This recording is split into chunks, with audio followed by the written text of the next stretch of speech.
Hey everybody, welcome to the Maine Wedding Buzz. I'm excited to be on again and help you out with wedding planning and all of those great things that come along with planning your wedding. Today's guest is Cynthia Chadwick-Granger by Vows for You by Cynthia. And so welcome Cynthia, thank you for joining us. Fausto, thanks for having me. And tell us a little bit about yourself. I basically have always had a thing for weddings. Love it. Love the bridal dresses. I did a lot of volunteering at bridal shows and would also model bridal gowns for some of the local bridal stores. And just absolutely love everything. Who doesn't like a wedding? True. Everyone's happy. And so I always had that desire to investigate in getting into weddings. So is that how you got into the wedding business and being an officiant? I mean, is that the right word to call it, an officiant? I prefer wedding officiant. The state of Maine recognizes notary. Notary. They do not use JP anymore. We're now notaries, but I like the term wedding officiant. Nice. Basically, like I had said, I just love the wedding scene and I wanted to be involved in it. I'm a notary by trade. I work for Bay Area Title. I do marketing and sales and closings. So I already had my notary. My 87-year-old mother one day said, you know, I really see you doing weddings. And I said, you do, Mom? She says, yes. And I said, well, I have a notary. I think that would be good, but I don't want to just marry people. I want it to be unique. I want it to be different. When I was younger, I've always liked to write. So basically, I missed my calling on Hallmark cards. So I said, well, I know what I can do. I will customize, personalize, write their ceremony and their vows for them, and also perform the ceremony. And it's a win-win situation. So they get like a keepsake afterwards. I didn't think of it that way. That's actually really beautiful to have something to take away after the ceremony or the wedding. And it's a good point. The day of their wedding, I actually print it on beautiful paper. I scroll it for them and put it in a gift bag. I make my own gift bags, and they receive that the day of their wedding. Oh, what a nice gift. Just something to remember for years to come. So what are some of your favorite venues that you just go, oh, I love going there and it's beautiful and you just get excited? Well, I have to say that I love all my weddings. I really have a passion, love what I do. I do a lot in Kennebunkport. I do weddings at the Colony. I mean, who doesn't like to walk up to the Colony? True. When you walk through the door and go into the backyard, it's like walking through time. So the Colony is old world. It's old world. It's fabulous. I do weddings at the Nonantum, which is beautiful, beautiful backdrop. And when you see that wedding party come in on the sailboat, it's fabulous. And also Hidden Pond. Oh, nice. Absolutely beautiful Hidden Pond. Gorgeous location. It's gorgeous. There's a lot right in the Kennebunkport vicinity. Mm-hmm. There's just so many beautiful places there. So I do tend to do a lot in that area. But I have broadened out this past season, 2014, and have reached out to the islands. Nice. So I've been on Chebique and Peaks, and which sometimes can be challenging, but yes, it's definitely worth the location and you just have to time it right and plan accordingly. But it's so beautiful, beautiful. Good, and then how does a client go about finding your services? www.vowsforyoubycynthia.com. And then they meet you, I'm assuming? Yeah, they contact me via email or phone call. And something I like that you said earlier before we were taping is you like to meet with the bride and groom, and I love that fact that you make it intimate, the three of you. Absolutely. Tell us a little bit about that. I have many offices. I have Perfectos in Kennebunk. I have Panera Bread in Biddeford. I have Panera Bread in South Portland. I tend to frequent the coffee shops. They're very good locations. They're right off the highway. Most of my weddings are destination weddings. They're coming into the state of Maine or New Hampshire. And so I'll meet them at a coffee shop. And I'm just like a journalist. I love what I do. And I have trick questions. I have notes. I go over everything. My main job as Fausto is to tell their love story. And I love it. And that's what I do. Now, you said New Hampshire. Are you doing weddings in New Hampshire as well? That's excellent because Portsmouth is a great little area to get married. It's beautiful. Yeah, absolutely. Love Portsmouth. And you can do weddings in that state. Absolutely. Perfect. And then, so what would a client need, a bride and groom need to do in the state of Maine or the state of New Hampshire to get married? I mean, is that something that you help them with, or yes, I do, and that's an added service when they do contact me. Not only do I do their vows, I write their ceremony and perform it. I also go over all the details of what they need what they need to have done as far as the license, the 90-day time frame, where they should go. As many people do know, and some people don't, that you can get your license anywhere in the state of Maine. They've changed the laws. You don't have to get it in the town that you're getting married at. Oh, did that just change? It's been that way, yes. Wow. So it's been that way. So you basically can do that. So it's always nice if they do it in the town they're getting married, for the wedding officiant who has to get the license back to the city, to the town. So, but it's good to go over those details with them. I have all that information, and I've made it a point to most of the southern and mid-coast towns. I've gotten to know the city clerks. Nice, very well. Yeah, so you form a bond with them. So they know me, especially in Kennebunkport. They know me very well, and it helps, because then they know, okay, Cynthia's got licenses coming in. This is how we work it. It's good. Plus you get to know their system. Every town is different. Exactly. They have certain time frames and certain requirements. So I've done that. Done my homework. Now, how many weddings do you do a year? I average. Does it vary? The most I've ever done is 30. Wow. And that's a lot. That's excellent. That is a lot. Last season I hit 30. And it's a lot of work when you're customizing and personalizing a ceremony. And I have to put a lot of time into that. So, when you hear it, you say, oh, 30's not a lot compared to a DJ or a photographer, but it's a lot for one person. I run my business, I do all my own work, and I do all my own writing. So that's a lot for me. That's a busy excellent. season. That's really good. I've known Cynthia a long time. That's really good, Cynthia. I'm very proud of that. Booked every weekend from May until October, and this past May I had 7 weddings. Are you, since you just said that, because we're seeing a trend with us that more January, February, March weddings are popping up, and so, which was unusual 8 years ago, but this year, and I think 2013 has seen it, 2014, and I think 2015, because we have weddings in 2015 as well. Are you seeing that too with the officiant side? The trend is changing. What I noticed 2014 was May was a big month for me. I had 7 weddings in May. Wow. And they were all destination. Friday, Saturday, Sundays? I had big, Good. Friday nights, Sunday afternoons, Saturday afternoons. So May was a big month. And I think the fall, I'm booked all of September and October. So I do think you're right, it is gravitating towards that way. I'm seeing July and August kind of back off a little bit, and I think that's because of weather's weather's iffy for outside weddings and stuff. And which brings me to one of the questions I always ask, because I'm always fascinated to hear, do you get butterflies? Do you get emotionally attached to the clients? And I know it's hard because, in this business, you meet somebody, you're with them sometimes a year, sometimes 2, sometimes 6 months. Do you get attached? Do you get the butterflies right before you go on? It's funny you say you use the word emotional, and what I do is I'm writing their love story. It's very emotional. I always tell them at my interview that I will cry for free at the wedding because I write it. And when I'm performing, and they laugh. And one of my taglines is, if I leave your ceremony and everyone is in tears, I get the thumbs up. I did a good job. Excellent. So it's all about emotion. And you asked me about butterflies. If I was to say that I didn't, there'd be something wrong. I mean, I do weddings anywhere from 2 to 200. My largest one was 200. And every time I do a wedding, it's different. Every time I do the writing, it's different. And I always am a little nervous before. And it's a good thing. Yeah. Because you know why? It keeps me on my toes. And it brings out my best performance. That's absolutely true. I think that's when you stop having butterflies, you sort of kind of, it's I don't on want to to the next. Yeah, I don't want to be overconfident, and I want to do my best job. This is one of the biggest days of their lives. Yeah. And you can't go back. There's not a take 2. So not like on television. Now, how long do ceremonies usually take when you're doing them? Sometimes when we do events, it's 15, 20, 30, depending on how long you want to do it. I customize it. Everyone's different. Okay. Every ceremony's different. Like I said, you could have a very small one. You could have a very large one. Okay. Everyone's different. I might have readings in a ceremony. I might have special traditions. I've done weddings where we've had a special tradition in it. So it's always different. I would say the shortest ceremony I've ever done is 15 minutes.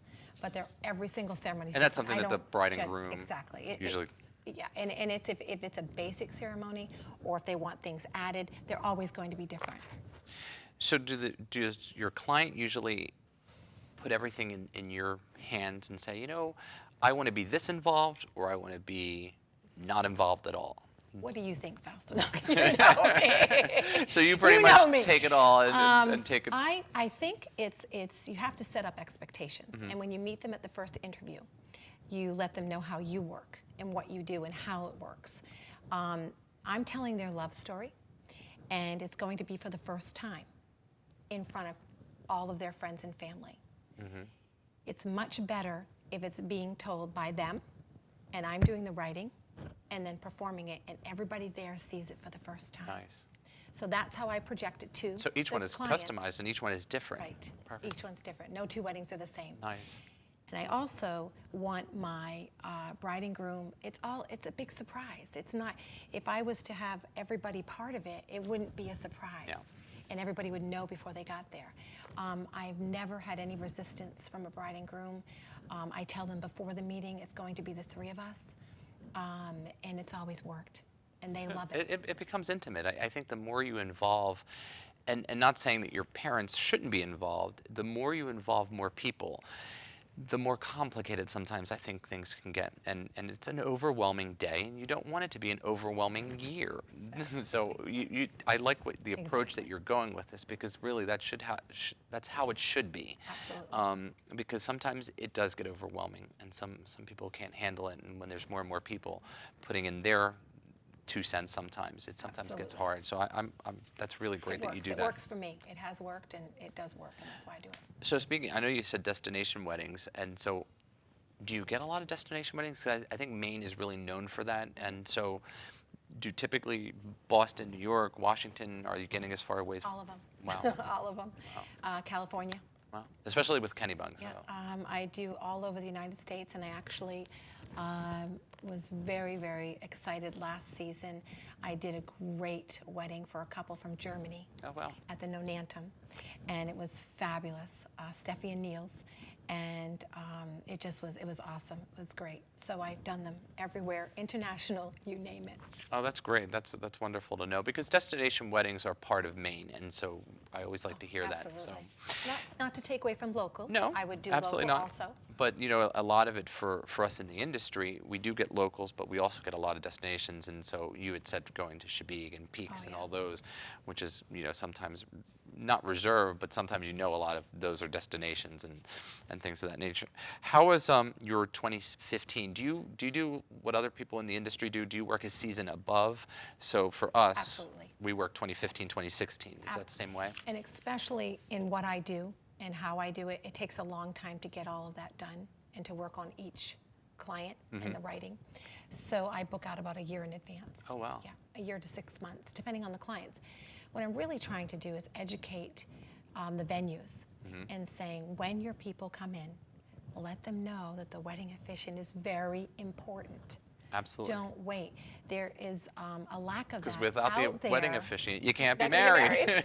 And there's a lack of that out there. And what happens is some, not all, and it depends on the venue that I'm dealing with, if they educate their people to call early, like they do for the wedding cake, and the catering and everything else that they do, the DJ, don't wait till the last minute and assume that I'm going to be available because I'm just as busy as you and I am booking out in advance. And I think that's an important thing to put out there when you're putting your list together of what's important. Make sure that, you know, venue, because you have to secure a venue in Maine. It's very crucial. Very important. But the person who's going to marry you is also second on your list. I do believe that, because that's one of those things. And, you know, catering can fall in third, you know, photographer, things of that nature. I mean, everybody probably has their list differently, but the truth is venue first, because they book out very quickly. Location. And the person who's going to marry you, very, very important. Absolutely. Now, has it been fun knowing that you've married so many? I think for me, it gets very exciting to know in my career how many people I've done their weddings for. And so I look back at some of them, and I remember my very first job to my very last job. And in this industry, you're only as good as the last job you did. Basically, that's the way it works. But I always keep a soft spot for certain people. I really do. And when I get emails saying, you know, I've either adopted or I've, you know, had a baby, it just is one of those things that it takes you right back to that day. Do you get the same feeling? I have people that have friended me on Facebook after their weddings saying, we want to be friends with you forever. I have testimonials. Nice. I have a book of them. I try to post them on my Facebook page and my website. Yes, and I can remember, the coolest thing is I can sit here and tell you all the weddings I've done, and I know their names, and I know where I've married them. Yeah. And I never forget that. And I actually just had a conversation the other day with a bride who I married last year, and said that her and her husband were thinking of me the other day, and they were going to be coming back to Kennebunkport, and they wanted to know if they could see me. And I said, absolutely. Isn't that a great feeling? Yeah, I think so. It's neat. So I think with you bond with them. the known anthem, which you do a lot of work there, I think Tim does the same thing. Tim Ames actually runs the catering division there, and I think a lot of his bride and grooms come back, and I always love seeing his photos of them posted in front of the known anthem sign with their baby, like the following year or 2 years later. And I think it's a very very cool thing to have those people come back, and because they sort of become family in a roundabout way. And I've said this before, sometimes I feel like they're temporary friends, because you do become their friend, and sometimes you get emotional as they go on their adventure of life, and you're left there sort of, okay, well, I'm done. I've married them, but now I'm sad because I'm leaving. Well, there's a funny thing I'd like to share with you. But at the end of each ceremony, when I've finished and they're all crying, and I gracefully exit, it's tradition that I always go back to the back and I hug the bride and groom. And I always get a photograph of the three of us together. And I always say, I love you both. And it's like a group hug, and they're like, we love you too, Cynthia. And so yes, it's very emotional, and it's just, how could you not want to be part of such a special day?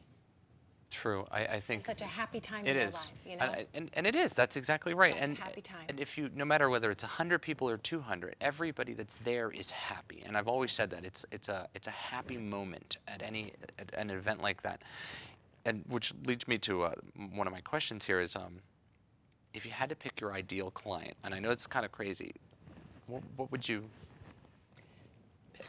I don't have an ideal client. As you know, Fausto, you've known me for a long time, and I love a challenge. Every day is a challenge. This is true. So I don't have an ideal client. I love all my clients. What I really like about what I do is that every time I sit down to have coffee with a couple, it's always a different experience. It's always a different experience. And they bring something different to the table, because every love story is different. Oh, every time I sit down, it's different. It really is. And I want to make it clear that I don't script anything, and it's written from the heart. It's written from the heart about them. Now, when we send out, when we do weddings, and we get, we're an event planning company as well as a catering company, so when we bring everybody down for the ceremony part of it, do you normally like to wait up front, or do you like to come, make the entrance first? I always stand with the groom and the groomsmen, Okay. and I'm up there. I'm always up there before the ceremony. That's how I do it. Good. So that's good to know too. Men to the left, women to the right. To the heart. That's right. So that's what I do. I stand with them, and I'm part of it, and that's how I prefer to do it. And there are different people that are doing different, every client is different, so they're always bringing in something new. There are sometimes sand ceremonies, flowers to the parents, readings, all of those, and you pretty much put that all in there and whatever they want to do. I've done some very unique things, and just recently I did the Fisherman's Knot, and that was really exciting. That was really cool on the coast of Maine. I actually came up with an idea. There's a special, I'm not going to give too many details. No, absolutely not. Let them call you. Because I designed it, and all I'm going to say is, you've heard of Time in a Bottle, and I have a message in the bottle. Nice. And it's awesome, and I'm not going to tell. If you want to know about it, call me. Call her and find out. That's good. One of the things that I do, I know a lot of clients always send down the ring bearer with the rings, and so I always say, put 2 fake rings on the pillow, because you never know what could happen. Children are always, and it's usually a 5-year-old that wild card. 2 to 5-year-old that's carrying them. So for me, when I always put the bride's ring on the best man, and the groom's ring on the maid of honor, because that way they don't have to fish for the ring. Each one has the ring to give. So instead of the best man having both in his pockets and then he has to reach into his pocket, if they put it on their pinky, it's very easy to take off and give right to either the bride or the groom. So Or do I you- do. I have the groom, best man, hold them, and I make sure I ask him 10 times before the ceremony. Do you have the ring? And, yeah, do you have the rings? And I do both with the best man. And then what I do in my ring ceremony, because once again I personalize it, I have him give them to me. Then I give the rings to them. Oh, nice. And I also have a saying that I do while I'm doing that. So it's really nice. Perfect. And Very then, different. and also, you know, one of the more interesting is don't forget your license when you're getting married, because Cynthia does need that. So you can't leave it in the hotel room. You can't leave it upstairs. She does need that because you do have to fill that out, and the maid of honor and best man have to sign it, and you have to mail it in. Yes. I physically take it. Yep, I physically take it back within a 7-day time frame. Exactly. So that night after the wedding, you have to make sure to take it. So those are things that sometimes you might not know, but Cynthia will probably tell you, but I'm just letting viewers know that that's one of the things that you have to do. So I always tell my clients to make a photocopy of it. Yes. And so it's better to have one with you if you're going on your honeymoon. So, you know, some hotels might have a photocopy machine. Just copy it very quickly and have it. Any advice that you would give our viewers out there in wedding land, I like to call it?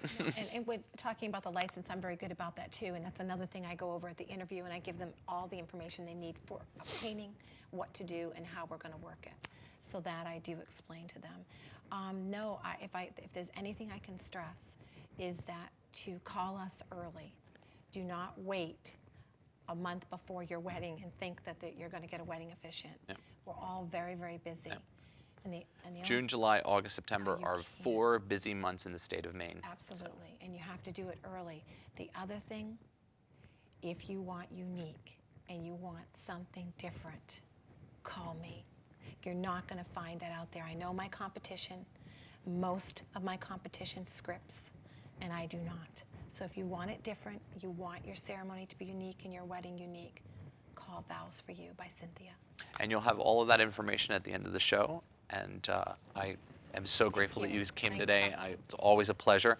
Thank you again for joining us on Maine Wedding Buzz. Next week we'll have another guest on to talk about weddings, and we'll hope to see you then. Have a great rest of the day, everyone.